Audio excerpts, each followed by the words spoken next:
Welcome to the Reach the Stars podcast, a collection of conversations with cool people who do cool things. Brought to you by Papercraft Miracles. Each week, we'll bring you inspiring stories of persistence, passion, and purpose. With your host, Jonna Willoughby Lohr. Hello, welcome to the Reach the Stars podcast. I am your host, Jonna Willoughby Lohr. And today I have two of the coolest guests in the known universe. I have Edreys and Alexa Wajed, and I'm really hoping that my Alexa doesn't turn on in the background every time I say your name. I was thinking about changing her name before I started this so that she wouldn't be like, I don't understand that. Yeah. No, right? Co-host. Yes. Co-hosted by the robot in my background. So anyway, the two of you are super amazing. There's just so much love and creativity in your lives, and you share it with other people and with your kids all the time. And I just love y'all. I'm just super happy to share your stories with people and to pick your brains today. So thank you for being here. So for those of you who don't know, I'm just going to tell you a little bit about their background and then let them kind of roll with the story. So they have formed a little conglomeration of all of their talents together that's called Eat Off Art, which is all about kind of breaking the starving artist stereotype and to really focus all of their creative energies to making a living and thriving off of their art. And I just love that. That is my whole jam. So huzzah for all that. But they do everything. They've got music, they've got painting, they've got jewelry making, he's a chef. Like they're got businesses. Like I just love it. It's so fantastic. So I'm gonna let you guys tell a little bit more about your story of how you met each other and how your family got together. It just so makes me happy. All of that just makes me happy. So you could say whatever you want about Okay. about your story. Yeah. Well, I'm Edreys. And I'm Alexa. And let's see. Wow. Yeah, there are a lot of beginnings. So it's kind of like, okay, which one are we going to pick?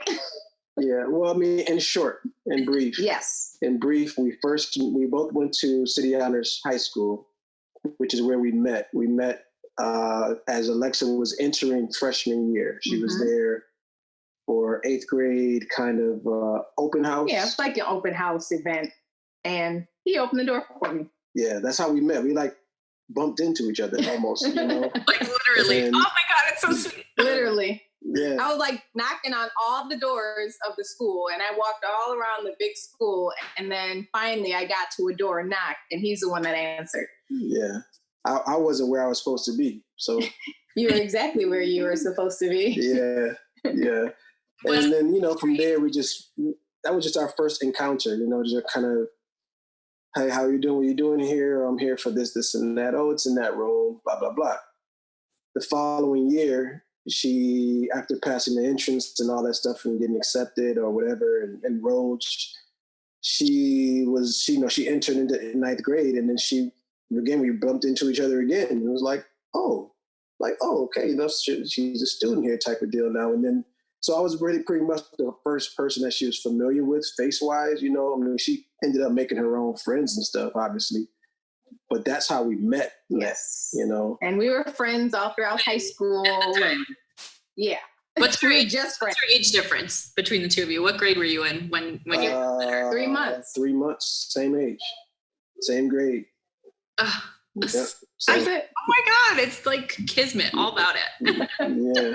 So we didn't date until after college. A lot of people, like now that know that, we went to City Honors together and they're like, oh, it was such a fairy tale. You guys are high school sweethearts. We're like, no, we didn't date in high school. Like, we didn't date in college. Like, we just were always friends. Yeah, just really good friends.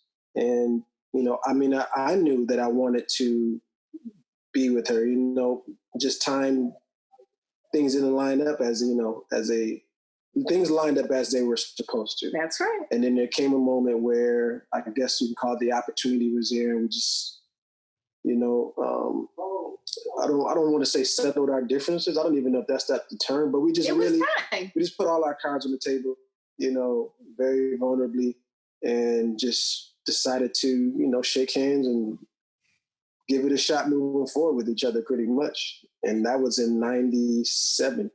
Mm-hmm. That's when we started dating, married in 2000. And so 2 kids in 2001, 2004. Yep. We opened a store in 2005 on Elmwood Avenue called Gallery 51. And that was kind of our first brick and mortar entrepreneurial, adventure journey with a 1-year-old and a 3-year-old. And that was interesting. Yeah. Well, I mean, if you go before that, though, we were doing business before that as well. Like we started in 97. Yeah. Like vending. So Edreys has always been an artist since 3 years old, 2-3 years old. And when he was in college and in high school, he mostly did all illustration, black and white line artwork. So he, had this huge portfolio of works, and they were just kind of sitting there. He was doing logo design. He was doing flyers and things like that before the whole computer thing was a thing. And so I was like, well, we need to put these somewhere. You need to be selling these. Your artwork is amazing.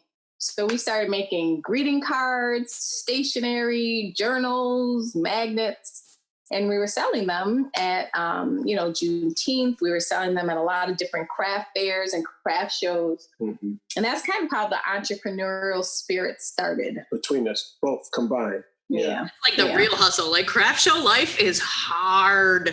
It's hard. And that was at a time when, you remember Kinko's, right? Oh, totally. Yeah, so we'd be in Kinko's until 2:00 in the morning, printing and cutting cards. Printing, scoring, cutting, they're taking doing Xerox copies and having to do it over because it was off a little bit, or that particular machine had a stripe coming across every print. Like, it was just like, stuff like that, And then it eventually, like I said, we just basically kept batting. We just kept, every time at bat, we just kept hitting and batting and batting and hitting and swinging, and we're still here doing exactly that. Just still, swinging. And just gave it a better name now, Eat Off Fire. Well, it's Wajed. Well, there's been a couple of different names, but. Yeah, true. But as it stands today, out of all of the versions of us really all the time, pretty much under the cloak of like Eat Off Art, like under the notion of Eat Off Art, we just didn't call it that until now. It just kind of made sense to us, like, oh, this is what we're doing, And it's the first time we've actually collaborated on everything. So we've, like you said, we're bringing everything under one house, under one umbrella, and it's really the first time that we've actually done it. I just love it. I mean, my husband and I are also both super creative in all sorts of different ways. I mean, we both make visual art. We both play music, and yes. We just have all of those different creative endeavors that are all kind of swirling around. And I've always had this dream since I was in college, for sure, that someday I was like, I'm gonna be able to have one, overhead structure where I can do all of these things. And my main goal in all of it is like sharing and connecting with people and inspiring change all over the place. Like that's my jam. So I totally love that you're like, I'm going to not focus on this one thing or this other thing, but we're going to focus all our energy on all of these things. And there's so many creative people out there who kind of get pigeonholed into saying like, oh, well, your music is better than your visual art, so you should just do that because that's what's more marketable. And then they end up, the thing that really makes them feel good just kind of gets shoved off the side. And I'm just proud of you for not letting that happen and saying like, I really like painting and I really like doing this and I really love, making jewelry. And that's like so much in your heritage is making jewelry because you're like second generation jewelry, right? Or third? Yeah, second. Yeah, second. yeah. So And the third is coming after. Yeah. It's just, aw. And Yeah. I mean, Well, it hasn't always been like that. I will say that. I mean, we've both been in periods when we're saying, or we've been told, well, why don't you just focus on this one thing? And I've always said to Edreys, and early on in our careers, entrepreneurs, I don't know if he kind of liked me saying it per se, but I would always say, why do you have to just settle on one thing? Why do you just have to do one thing? He was like, well, in order to be good at one thing, you really have to focus all your efforts into it for like 10 years to be a success. I'm like, but why do you have to do just one thing? So I know that, for a period of time, that's how we were. And then finally, I don't know how many years ago, he kind of let go of all that, so there were bumps, there's always bumps. yeah, seriously. Yeah. I'm just trying to remember. Well, for a while I was doing music. I mean, everybody else listening doesn't know. There was a period of time where I was diligently focused on music career as a hip hop artist and producer and performer. And, it hit a point where there came a point where I had to make a decision. Was I going to continue to stretch and strive for that practice of music to provide for my family without knowing what that timeline looked like or when I'd be able to, be able to make a nice dime to bring home, or go get a job? And, I guess the more sensible, more adult responsible, yeah, I guess the more responsible, less artist decision was to go just forget the music and just go, into the workspace again. And so that's what I did. And during that period for 5 years, I didn't make any music. Like it was unlike me, and it was a very dark period for me. He didn't do anything creatively during that period, which really affected not only him, but also the household, because he expresses every part of his being through his work. And when you don't have that outlet and you don't have the capability to just get things out, they literally bottle up or they get pushed down further and further and further. And when your character and personality is built around expression and sharing and being all of you, you suffer.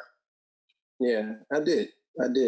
And then fortunately enough, I have a friend of mine who just kind of recognized and noticed. I mean, outside of Alexa, obviously. So it's a person outside of our relationship, a good friend, just like, man, you need to start drawing, blah, blah, blah. And just kind of getting on me and just being, like an accountability partner. So I just started drawing more and more, and I started feeling better, and I started getting more courageous, and I started to get more confident in accepting who I am as a person and as a being that's placed on the earth, so to speak. And then that just led to me leaving where I was working at the time. Then I landed another job in between, then quitting that job. Ready to take the leap, but not. Well, again, it was a need. There was a need. Yeah. Again, there was a need. I was doing the artwork, but the artwork, selling the piece of work wasn't, as steady. So took another opportunity at a job, and then I was there for maybe 2.5 years, and then 2 years about, right? 2 years. Sure. So while there, that's when I was in that office, I used to where I was working in the school, just decided, I was like, that's absolutely it. I'm absolutely, because I was going in that same place again.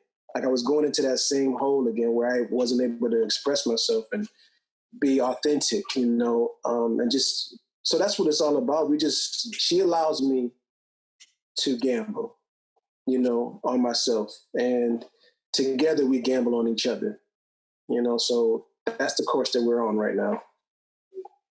I just love it. So for those of you who don't know, I met Edreys a long time ago. It must have been like 2005, maybe 2004. Yeah. Like a long time ago. And boy, am I glad that you made all that music when you did, because I listen to your music all the time. In case you're wondering, it's steady on my playlist. And I remember working on your street team at Deep Thinka for a summer, and just like putting up flyers and sharing stuff on social media when it was like a brand new thing. And like, like getting people to go to shows at the Hard Rock Cafe and stuff like that. And like getting people together and doing videos. And I like just the people that I met during that time of my life too. It was really formative, and I just loved how positive and outspoken you were with your words and your music, even then, about how important it is to shine light on the dark things that are happening in the world, but in a way that brings people together about them, and that educates people, and it doesn't shame people. And I think that was really helpful for me in my own journey. So I just want to thank you for all your great music. Thank you. Good Morning Amy is definitely one of the first songs I listen to on most days. It's like the bomb for waking up. It really is. So, but aside from that, we were both performing at this little teeny tiny school in Ripley, New York, where they brought a bunch of poets out there, and they bought us dinner at this weird little diner. And they're like, and then, go in and do poetry for these kids who live in like way out in the sticks, rural, super poor community. But it was just such a great experience, like riding out to this place and getting to know you while we were driving out there and hanging out for dinner, and then like hearing your amazing poems and stories, and just seeing all these kids who are like, I've never seen anything like this before. I always thought poetry was boring. I always thought it was something that wasn't accessible for me. And just watching all those kids like light up when you're just like, I'm just telling the story, and it's in the form of a poem, but it's a story, and you can do that too. Yeah. It was just. I remember you tore it down that day, man. I remember you controlled that crowd so cool. You just took your time. It was so sweet. You just took your time. She was so young too. Like were you a teenager? No, I was like, 18? When was that? 2005, 2006, maybe? Something in there? Like, you were 2007. I was like 25. I just looked. Really? I know. Just it's like that's when I first met you. Yes, so that's probably why I thought you were like a teenager or something. I was like, she's dope. I was like, how was she ever with us? She was dope.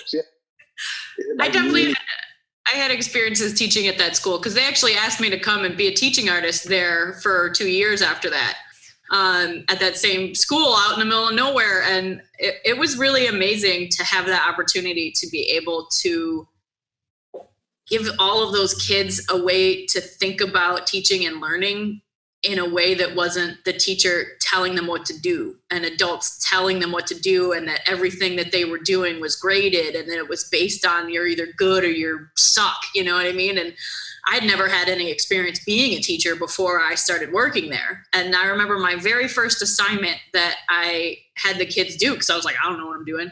I had no idea. And I got up in front of the class and I was like, I want you all to just write something about what's important to you, group of 7th graders. And I got this whole class full of, like, what? And I was like, we get it. Like, what do you mean? You care what we think? Yeah. And I was like, they all just had no idea what to make of that. And I was like, wait, let's back up a second. Raise your hand if no one has ever asked you what's important to you. Wow. And every single hand in the room went up. And I was like, well, that's a damn shame, because all of you are like 12, 13 years old, and like who you're going to become for the rest of your lives is happening in your minds right now. And, if no one has ever given you autonomy or even bothered to care what you care about, no wonder you don't give a crap when you come to school. Yeah. And they were just like, oh, wow. Like, you really want to know what's important to me, and it's fine if I want to write a poem about how I really love video games because it's an escape from my family, and it's a place feel accepted? I'm like, yeah, totally. Power to you. Tell me all about that. Like, I'm down for that. And it helped me to get a sense of a world that was outside my own. Because my mother, like the most creative individual who had no idea how to make money, but just so creative and always fostered, like, you do you, whatever makes you feel good about your life. And it doesn't matter if you make money with it, like, do it because you can and not because anyone is going to make you. And yeah, that's special. If you're true about that and you're authentic about that, like, people will take care of you in the world because of that. And it's, you don't need so many extra things. It's not about the things that are around you. It's about, having something that drives you and having people who care about you, and everything else is just extra. So for me to see, like, this whole generation of kids who obviously never had any adult in their life to ask them, what do they care about? And I was like, oh Lord, we've got a lot of work to do for them. Yeah. Yep. And then you multiply that by populations just like that all over. Over. Like all over. Like, yeah, I had the same experience when I was teaching too. Same deal. Like, anytime I asked them about them, they were just like, like, what do you mean? Like, this isn't you mean you're not grading me on something I have to get correct? I'm like, no. Like, there's no right or wrong answers. No. This is you. Like, so that's empowering. Congrats to you for doing that. You touch somebody's life. It was a wild experience for me, and just making sure that I made all the classes read out loud too. And at first, the first thing they wrote, I was like, okay, now who's going to read out loud? Who wants to? And of course, they're all in 7th grade. They're like, I'm not cool, or, I can't do that. I'll be embarrassed in front of my friends or whatever. And I was like, okay, who's able to read out loud? To do that. That's a different question. And, a couple of kids put their hand up, and I was just like, all of you should be able to read something that you wrote in front of a group of people, and to know that there's power in that. And I had rules. I was like, okay, when somebody's reading out loud, you are quiet, you are focused, you are paying attention. Even if you think you're just talking to your friend who's sitting next to you and you're not talking about the person who's performing, they're going to think that you are. So don't be that person, and give them respect. And when they're done, you clap, because clapping makes people feel good. And after that first class where I made them all do it, and then, the first kid comes up and they've got their paper in front of their face and it's shaking and they're mumbling. And I was like, okay, pause, let's back it up. Read me that poem the way you talk to your friends in the lunchroom. And they're like, oh, okay. And I'm like, do it. Be proud of it. Like, that's you on that paper. And that's right. I love you, and you should love you too. And like, just little stuff like that kind of lit a fire under me about inspiring change in any way that I can, in like every little pocket. And I see that, in these day and age, in quarantine, it's got to be so crazy for young kids who had that social structure at school, and now they're like stuck at home. And I know that there's so many people. You guys have been doing your Instagram live videos, and I know that there's a lot of people who, like, that's the highlight of their day. Like, they can't wait till you put your video up, and they're like, oh, good, I get to connect with some people who get it. Like, they feel that community.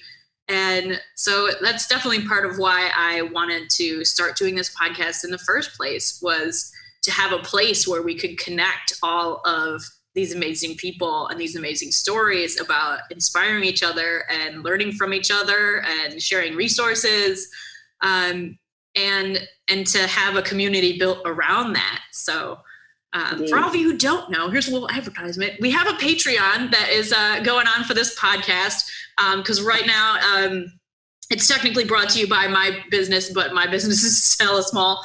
And So I'm kind of like footing the bill for any equipment and promotion and anything for this. So if you like what we're doing here, if you want to be involved with that, check out the Patreon. It's patreon.com/reachthestars. Can't believe that name wasn't taken, but it wasn't taken. I know. Right? So check it out on Patreon. And we have a private Facebook community for the people who have been guests on the show and for the patrons of the show so that they can communicate with me and with each other and to share their own stories. And so I'm excited for that community to start. Awesome. Too. So I would love to hear more about the different aspects of the art that you guys create and which ways you share it and what works well and what you've tried that doesn't work as well and things you've learned from that. Okay. How do you want to start?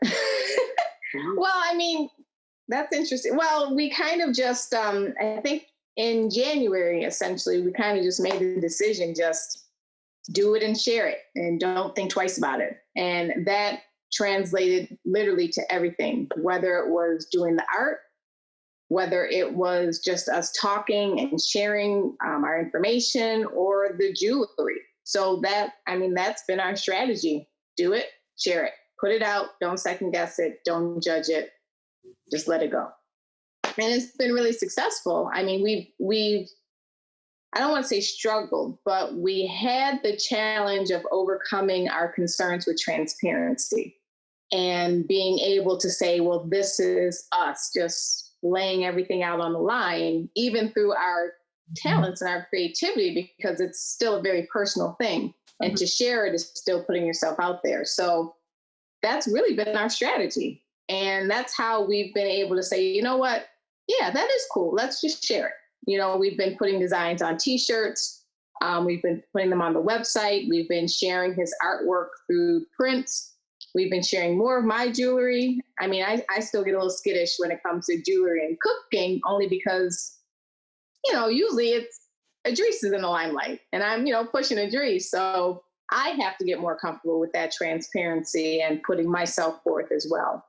So I think that's mostly been our strategy. So we've been doing the lives, live happy hours every Friday. Yeah, those came about, the happy hour weekly Friday, you know, going live on Facebook and Instagram came about I don't know if maybe we would have ended up doing it if there wasn't a quarantine, but I'm pretty sure the quarantine is certainly 99 point. Assisted the push. Yeah, you know, because the first 2 weeks, I guess like with everybody else, the first 2 weeks of what was happening was just, it was so disorienting, you know? For sure. And kind of stopping in the tracks and not wanting to do anything because you didn't know what would happen or how it would happen or what was next. Yeah, it was just very disorienting, you know, being that we already made the choice to do the eat off art thing, you know, which is, you know, it's a business, but as well as it's kind of like a mantra as well. And it's like, what does this mean for us? Like as artists, like we didn't have a company that was paying us to stay home and do work virtually, you know? Yes, so, you know, so it was like, it was very frightening. And then, you know, I had an art show. Actually, when it hit, we just installed an art exhibit, like a solo art show at the Hotel Henry, which is still up and nobody has seen it. Like we installed it, put it up, and we were paying attention to the news, and it's like it's in Wuhan, blah blah blah. And next thing you know, not even 4 or 5 days later, it hit here, and it was a wrap. Like the work is still up there right now. So the happy hour was a response to that as well. It's like, yo, how do we can't gather, so how do we continue to show people that we're creating art, you know, that we're creating work? Mm-hmm. And so Alexa was like, let's go live.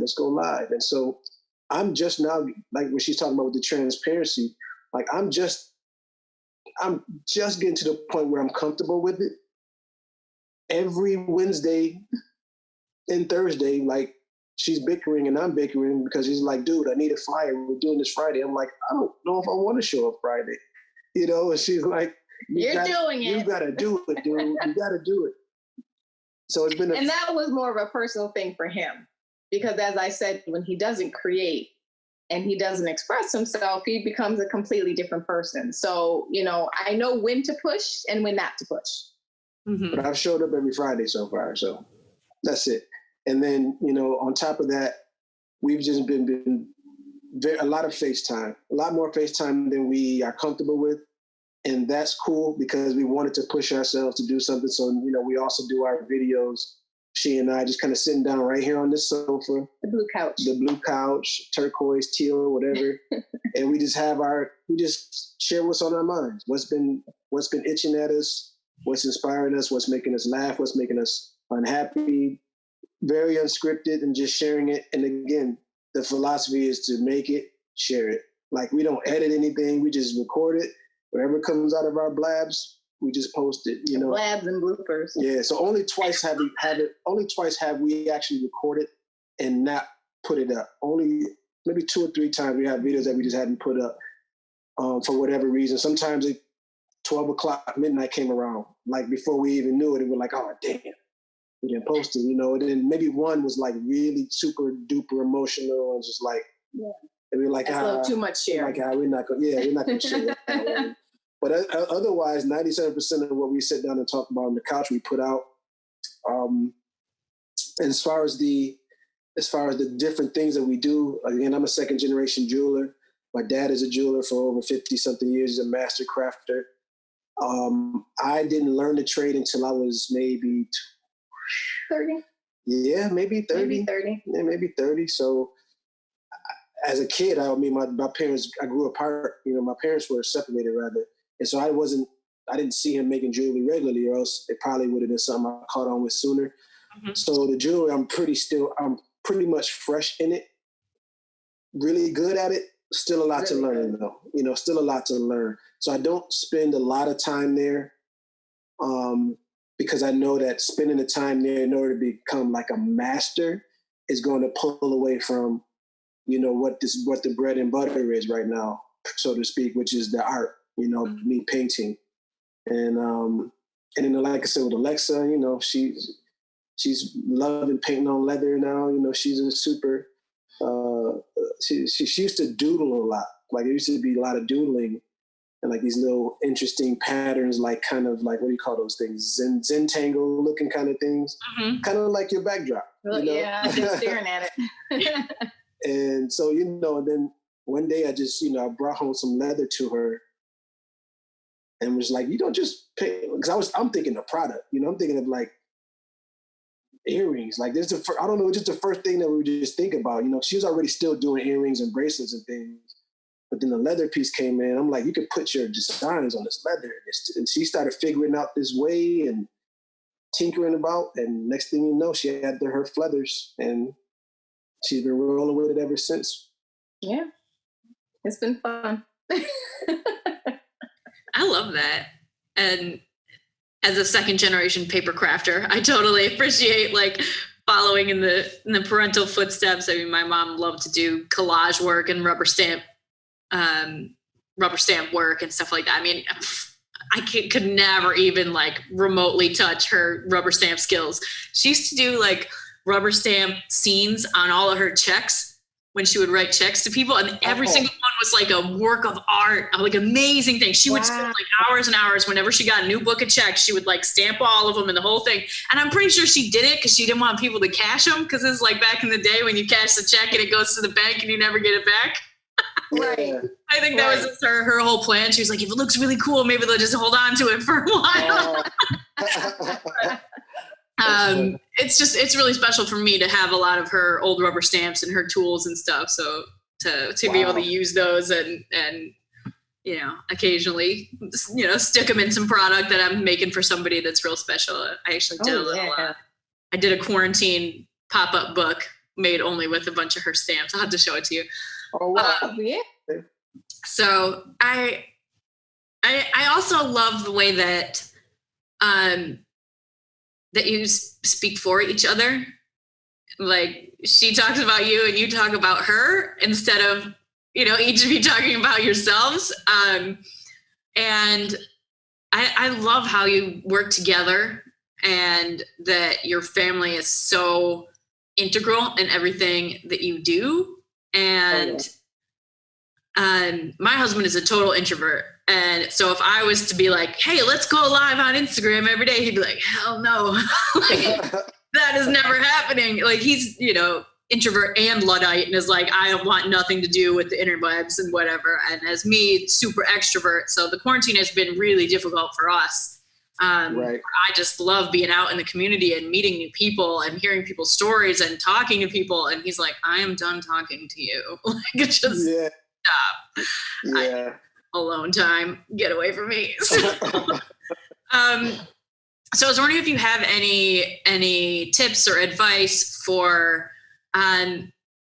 being focused on the importance of communication in your family and focusing on your kids and focusing on that while you're also focusing on your creative passions and your own businesses and all of that together, like the balance.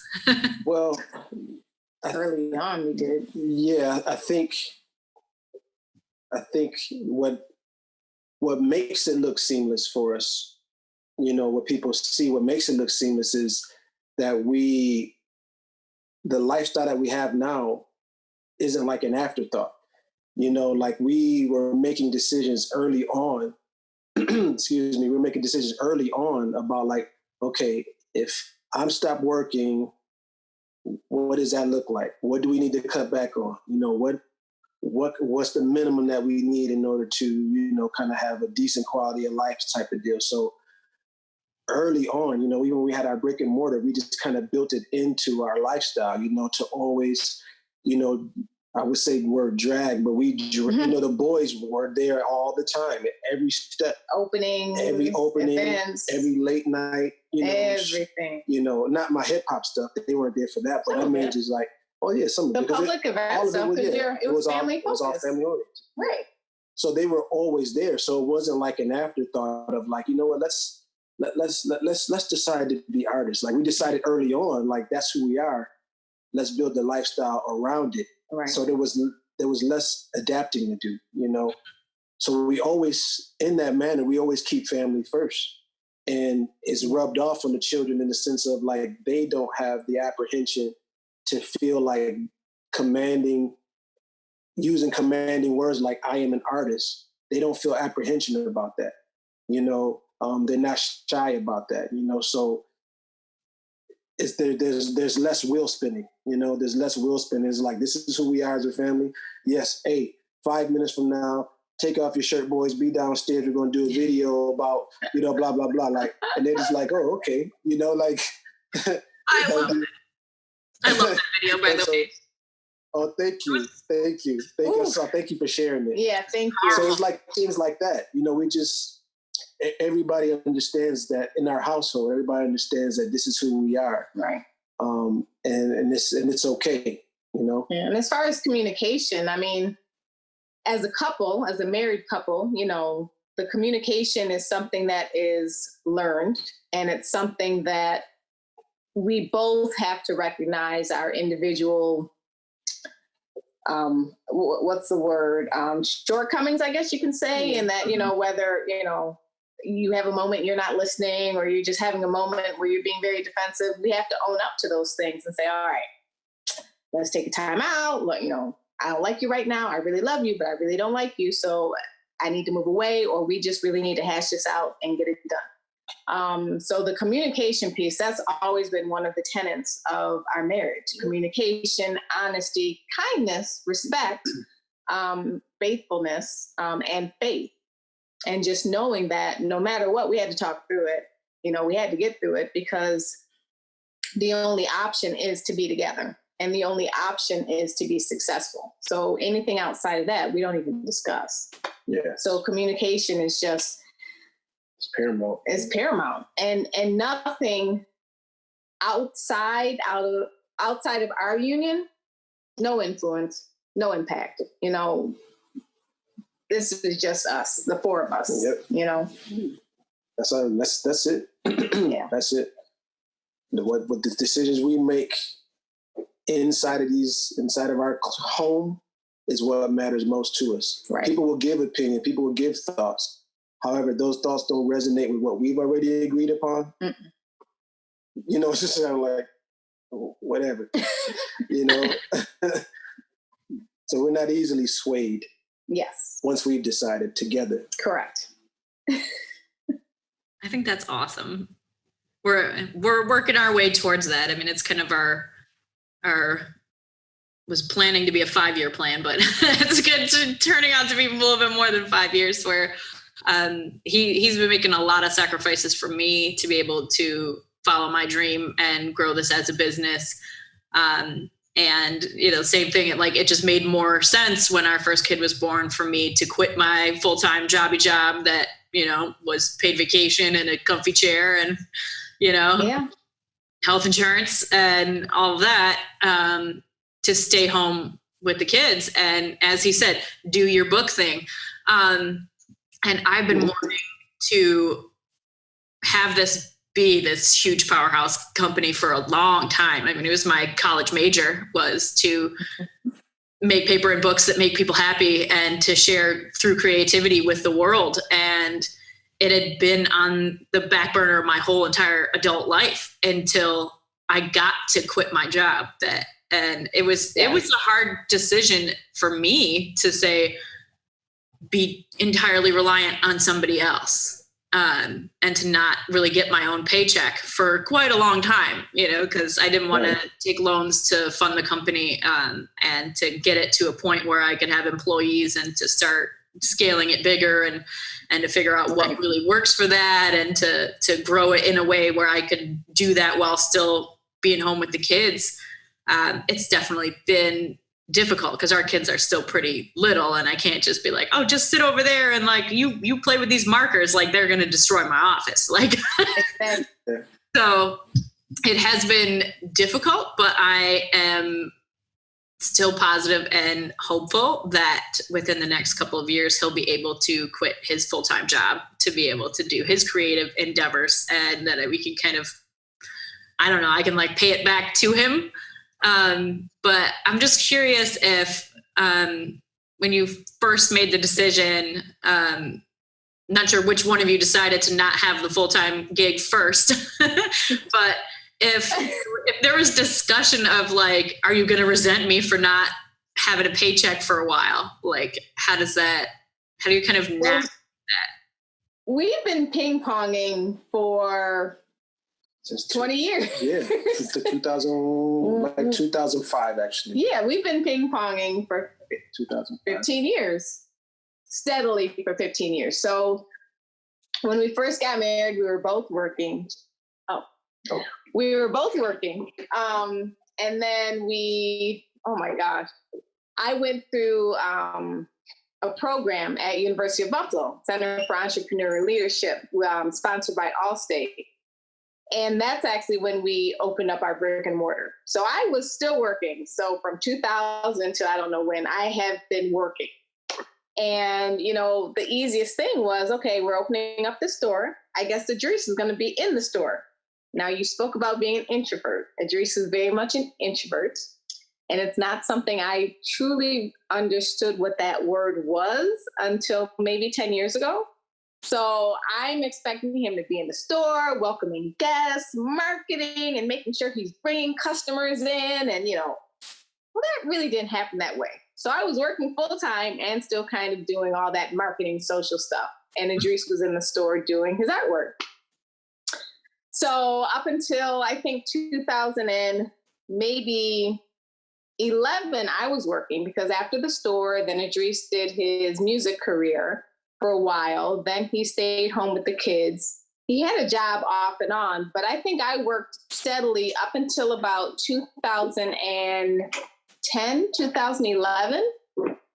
And then after that, there was this amazing event where the company I was working for decided to shut down and move all operations to Toronto. So I had to make a decision. Do I find another job or do I get training? So kind of that is when our true ping pong game started, because I went back to school for culinary arts and Edreys had to pick up something in order to get health insurance. Mm-hmm.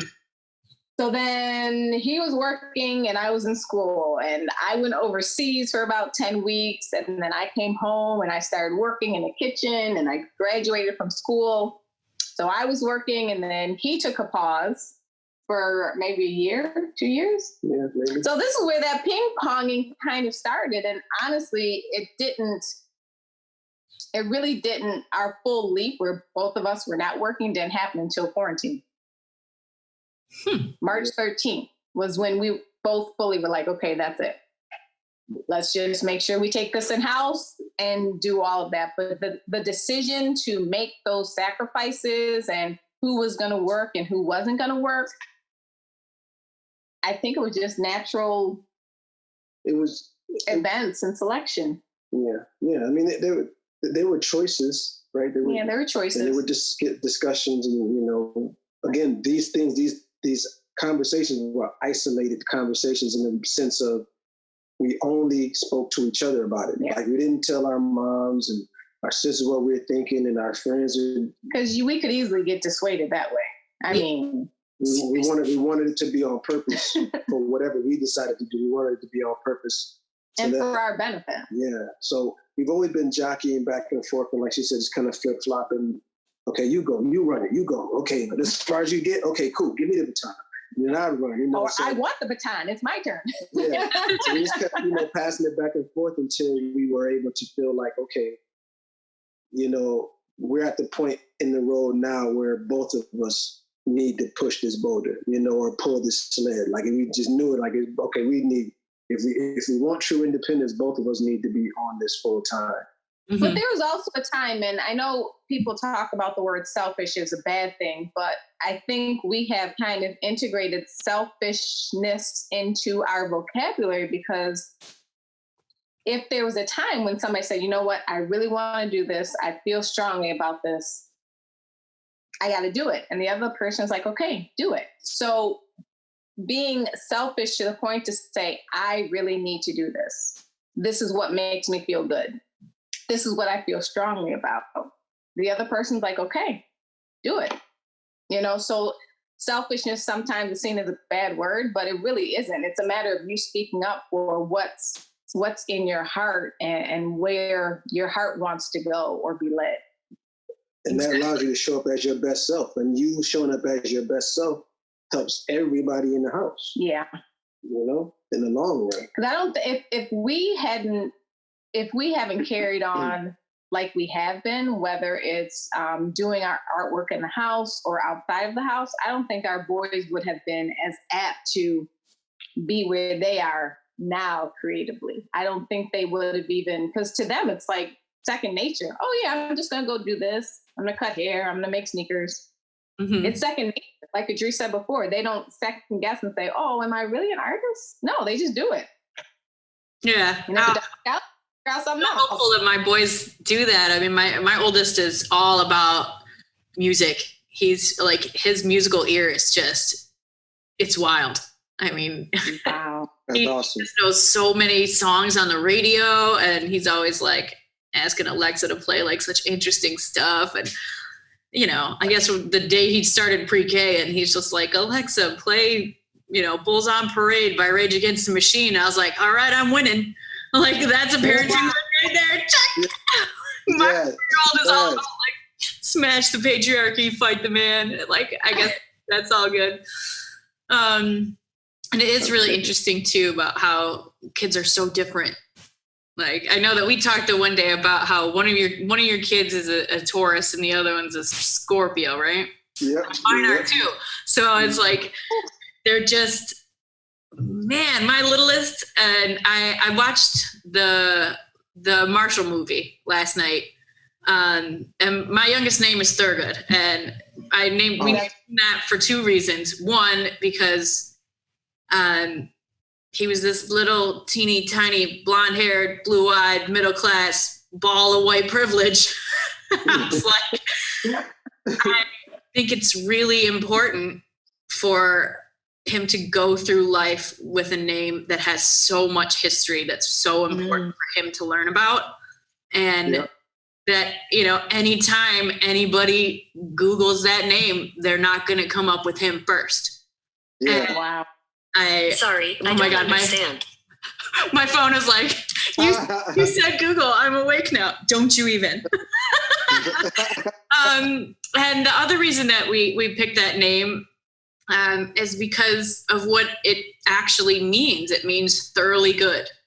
And I was like, we really, really need more thoroughly good white men in this world. Like, we need that in order for everybody to be waking up, and to have both my kids be so little in this time of our lives. I mean, obviously the quarantine is like huge. It's huge as far as affecting them. Like, I never thought my 2.5-year-old would know the word virus or would play like cops and robbers against a virus in my house, but they do that. And like it's like this abstract concept to them. Like, they're just like, there's a virus out there, and that's why we can't go to school, and that's why we can't go to the playground, and we can't go to the science museum, because there's this virus out there. So once the virus is killed, then we can do stuff again. And they live in that. That's their world now, and that they get to spend so much time with us. But I'm hopeful that it is a good thing for them to spend so much time with us. I would say so. Yeah. But then also having them be so little in the middle of the hugest civil rights movement in humankind history. Yeah. I have been really thinking a lot about the new normal. Of all of our futures. I mean, between the pandemic and the ginormous movement that's happening right now, and just all of the ways that their world as an adult is going to be so different from my world as an adult. And even as a teenager, like their world is just going to be so different. And I'm just so hopeful that they will be a part of making it just as like a fair and equitable place, and that they will know nothing else besides using their privilege to speak up for others in spaces where they can't, and shutting their mouths when other people need to speak, and giving people their platforms when they have them. And it feels really heavy on me to make sure that they grow up that way. And I remember when the first bill was signed to make gay marriage legal in the US, everywhere. And my oldest was like 4 or 5 months old. And I remember just thinking, like, he's only gonna know a world where that is it. He doesn't know. That's the given for him. And it's so ingrained in everything. And just knowing that there is possibility for so many kids to grow up in a world where they don't know anything other than fairness and equity. And I'm just hopeful that we can get there. And me too. Got to keep raising voices, no matter how quiet it may seem or how okay everybody is. No, the voices still need to be raised. The issues still need to be tackled. The communication and the hard conversation still need to go forth. They should never stop. Being uncomfortable is okay. That's where growth comes from, being uncomfortable. So we have a lot of growing to do as a nation, as a world. Yes. When the first protests were busting out and people were really kind of lamenting on, why are people protesting? Nothing ever changes. Why would I even do that? On both sides, or people who say, why should I vote? My vote doesn't matter. And that there were a lot of people who feel that nothing ever changes. And I've been listening to Change Is Gonna Come by Sam Cooke a lot throughout the quarantine in general, because I just keep thinking about how many people out there have lost their jobs, have sacrificed their businesses, have sacrificed their own health to take care of other people, all for the sake of people who are older and sicker and who have less than everyone else. Right. And I just haven't ever seen anything that looks more like love than that. And even just the small changes that are going to come from that. I mean, it's obviously highlighting vast inadequacies in our healthcare system. Obviously, that is no longer something that can be ignored. And that people are getting $1 billion bills from the hospital. And, you know, hopefully if they have something that will cover some of that, but in general, that like caring for a person should not need to cost $1 million because it doesn't cost that much elsewhere. And that we need to figure out, you know, the root of that and to fix that, because it's just wrong to profit from people's pain. Like, and that it's glaringly obvious to a lot of people in a way that they're like, well, I thought my health insurance was fine, but they're realizing that it may be good for you, but for most people, that's not right. And I think that kind of opened the door for a lot of people to say, wow, I never thought about it, that like, just because it's, you know, the life is good for me, that I still should risk things for the sake of others. That it opened the door for a lot of people to stop being entirely focused on their own self. And, you know, there's so many people with disabilities who are told for years and years and years that they would not be able to work or do a job from home and they have to be on disability. And how many ginormous, huge corporations converted their entire workforce to work from home in a matter of days. How many people are going to be able to get jobs now? Because there's no longer that barrier in the way of saying, we don't want to make an exception for you. But because they had to make an exception for everyone, they're like, well, now they can't backpedal on that shit, you know? Like, I think that there's so many things like that are just, doors are opening.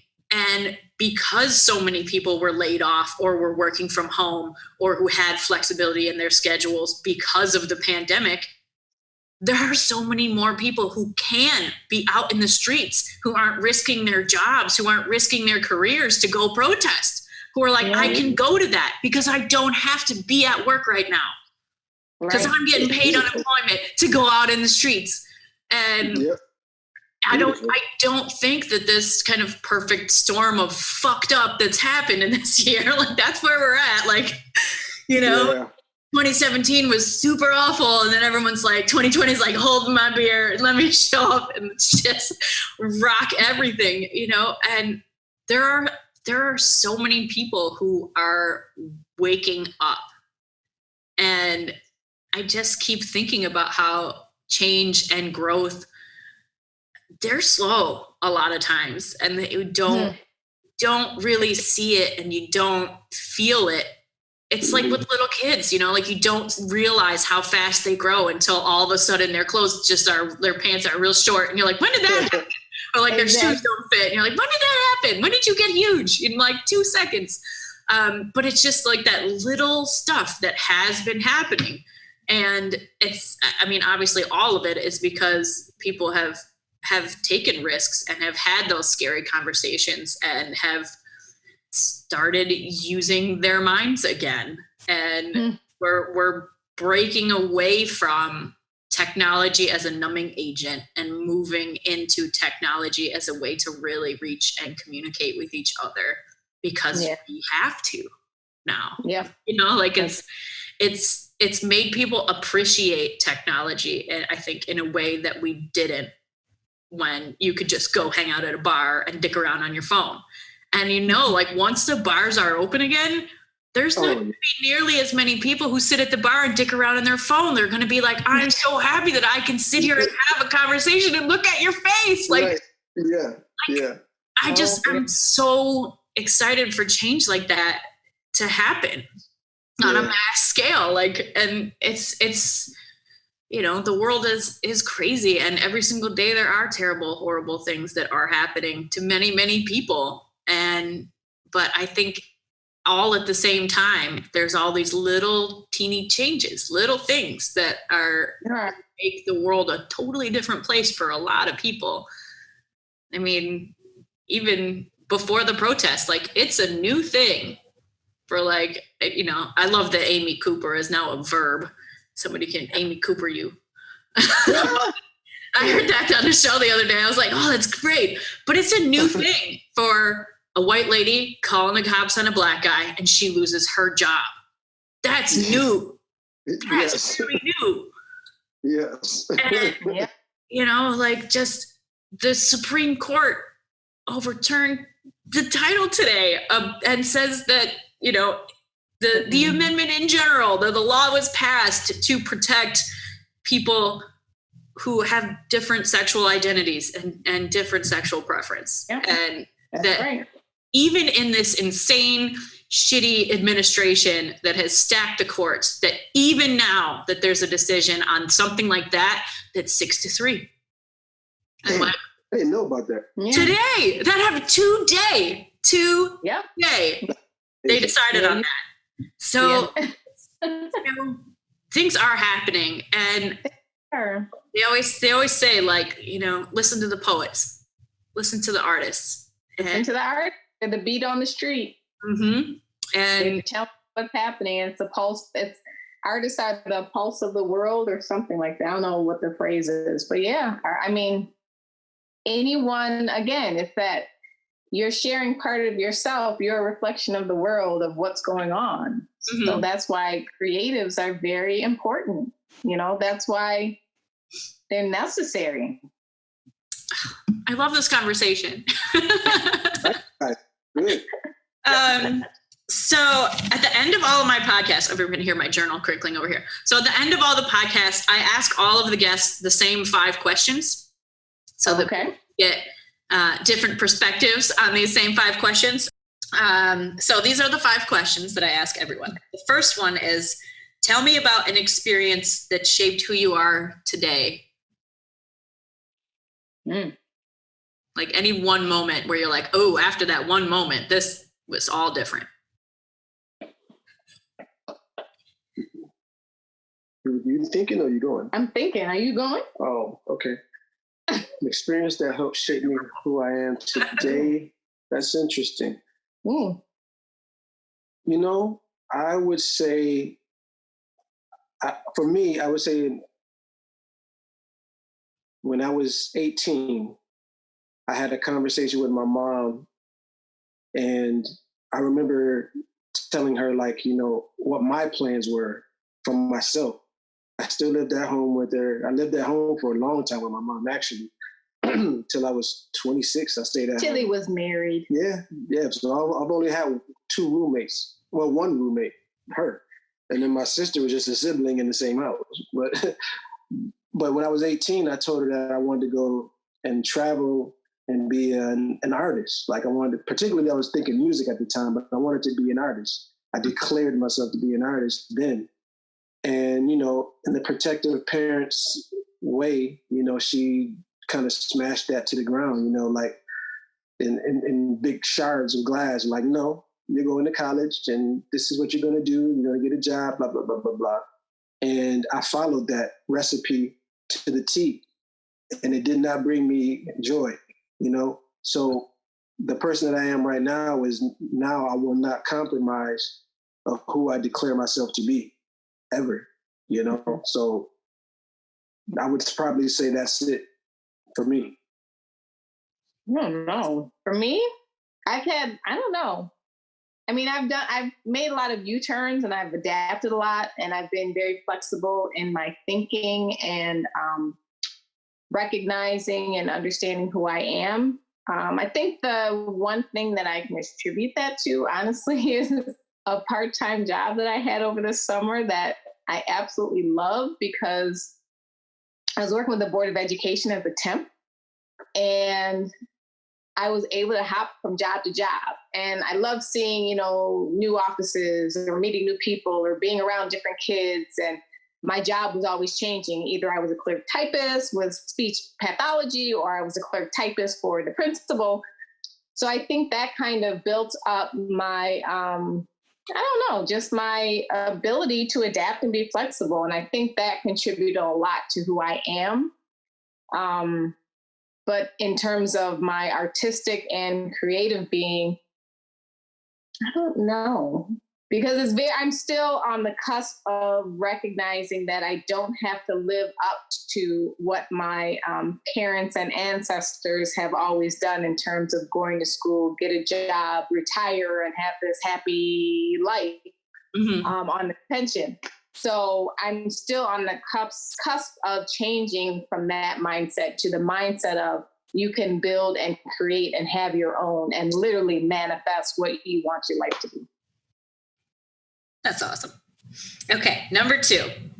When you feel defeated or overcome, what do you tell yourselves to keep going? I'll go first. I have 2 things, actually. I have learned to cuss myself out. I have learned to sit in front of the mirror and literally yell at myself and call myself names when I feel defeated or overwhelmed or challenged or act like I can't do something. Or even when I get scared, I literally, and I started sharing that with him. I literally just had to sit in front of a mirror and just have this serious talk with myself to recognize who and what I am. But the second thing that I do is I kind of have a mantra that states you are exactly where you are supposed to be. So whatever you're going through is not long-term. It may be for a reason or a lesson or to teach you something, but it's ultimately for your greatest good. So you are exactly where you are supposed to be, and you're on the path you're supposed to be on. Sometimes it's hard to sit with that, but you're where you're supposed to be. See, she shares those words with me, in times of defeat or whatever. For me, though, along with that, I've just started subscribing to there are no mistakes. I just kind of subscribe to that. Like if I make a decision or make a choice or whatever, I don't look at it as a mistake. It's just that it just is. And, try to not let it linger, just kind of move, go through it. And what's helped me with that as well is my art. Like I throw out, caution to the wind, as they say, when I do my art. And when I'm done and it's dry, that's it. The decision is made, it is finished, it is done, move forward. So what, you got too many fingers on that piece? Oh, well. That's where I am with it. I love that. It's going to make this other question really kind of funny. Okay, number 3. Tell me about a way you overcame a failure or a mistake and what you learned from that. I unsubscribe from mistakes. Yeah. Unsubscribe from mistakes. And again, that letting go. I mean, worry is 95% of you saying, oh, did I really mean to say that? Was that the right thing to say? Oh, how did they feel that I say that? But you know what? Let it go. You said what you said. You did what you did. Keep going. Next. Yeah.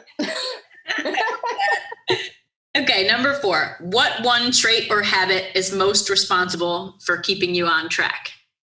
Habit for keeping me on track. Most responsible for keeping me on track. I'm interested in hearing his response.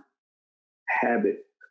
I have a habit of being that I'm a tourist. Most people would describe it as being stubborn. I don't call it stubborn. I call it being determined.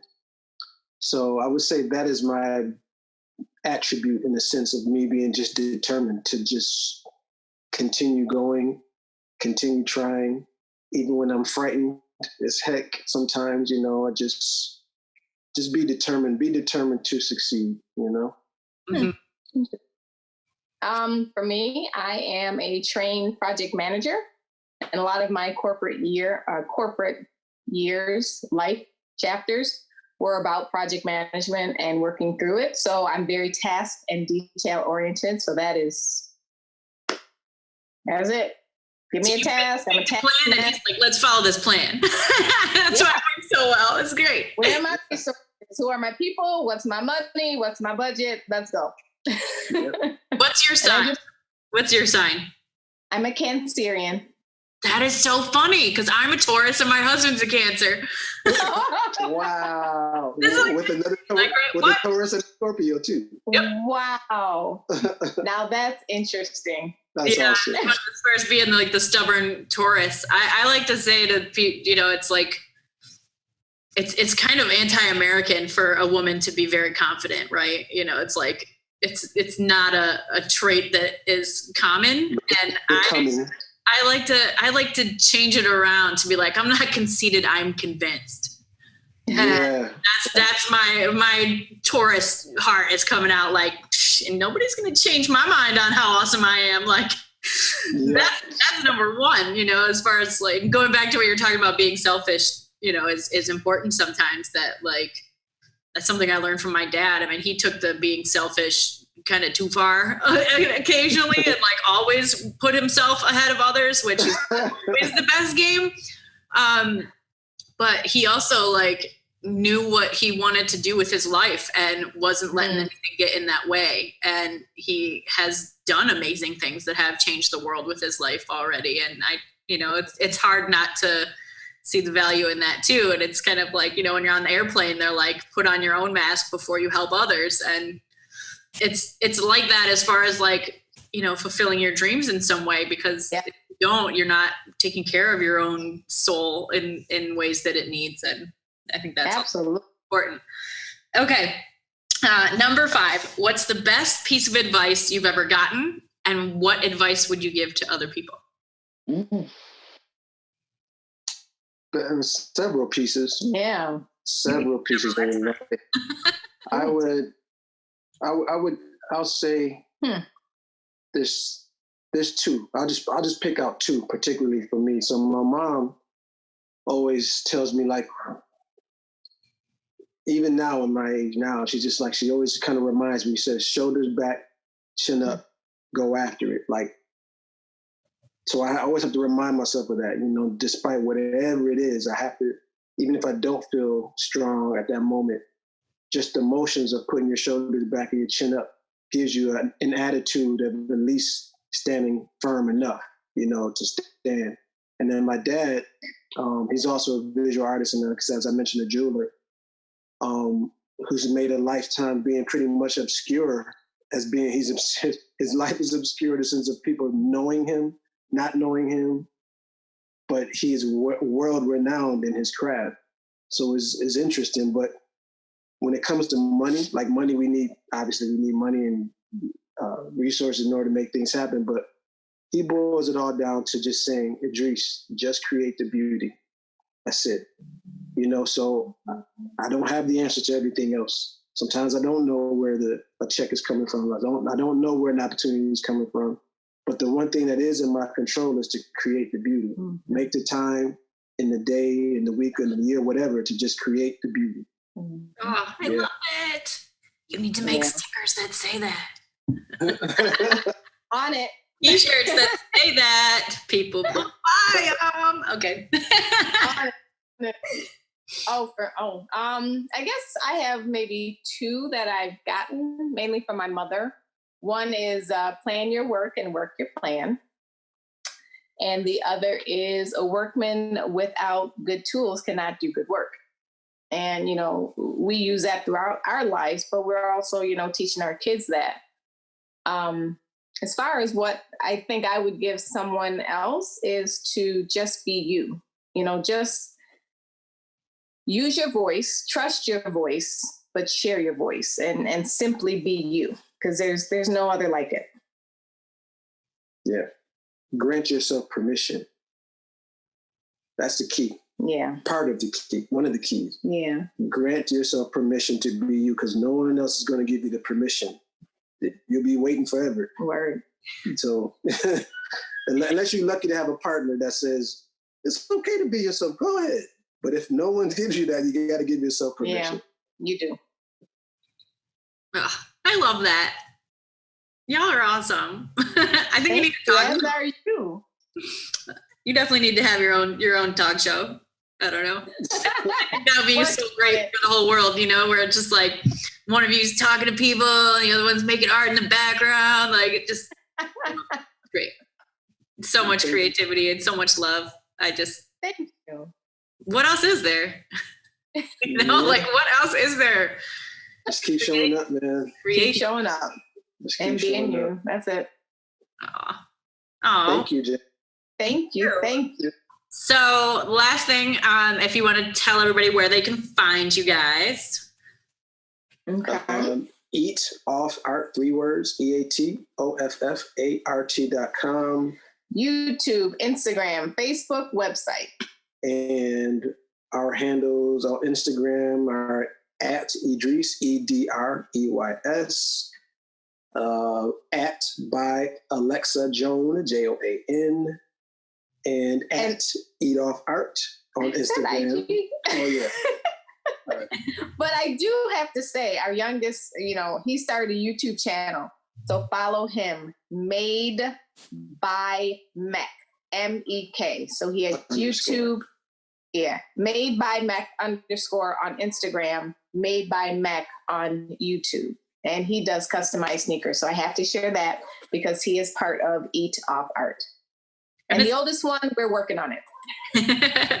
It's so amazing. So all the links will be in the show notes. And thank you both so much for giving me your afternoon today and for sharing your love. Glad you asked. Glad you asked us. Glad we said yes. Me too. Oh, thank you. I love you guys. Love you. Thank you so much. Have a lovely day. All right. Peace. All right. A single interaction has the power to change your life forever. This is a place for the stories of those moments. Stories of pursuing dreams, overcoming tragedy and failure, of coming back to life after so much of what feels like dying, of continuing on with only a vision as a map. This is the place where those moments live on. Come sit by the fire, look up at the stars, and be forever changed too.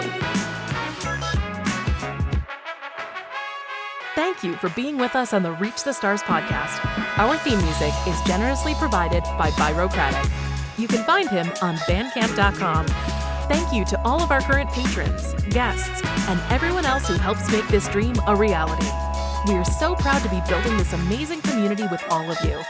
If you love this podcast, please consider sharing with a friend, leaving a review on iTunes, and becoming a patron at www.patreon.com/reachthestars. Don't forget to subscribe to our YouTube channel to see the videos of these conversations. We'll see you next week. In the meantime, do something cool and tell us about it.